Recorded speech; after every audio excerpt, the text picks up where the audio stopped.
Morning mga silingan, karon for today's video mag pruning ta og grapes para mamunga sa December puhon. Kay nag-start kuan na siya ba? Wala na siya bunga unya, nag-standby na iyang kuan. So this time atong i-pruning para mamunga. Araw tanaw na to ang kuan ha. Status niya, tanawa. Oh, wala na.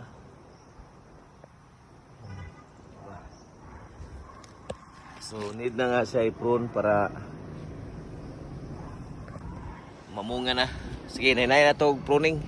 Tara ha. Dahil na. Kuha na ito ng mga kuha niya.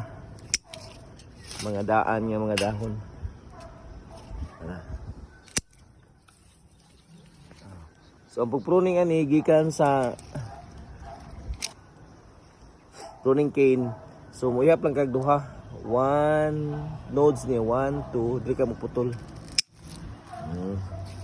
Ha. Putol ni 1, 2, putol ko ka diha.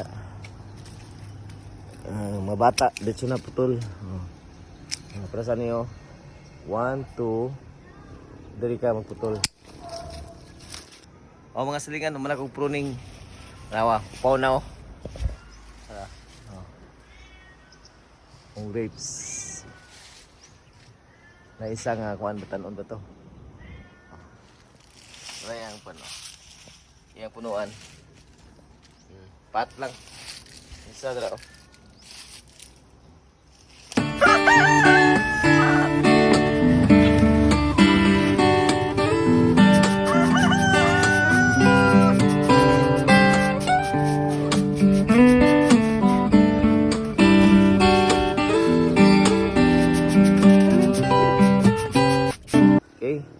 Okay, thank you for watching mga silingan. Bye-bye.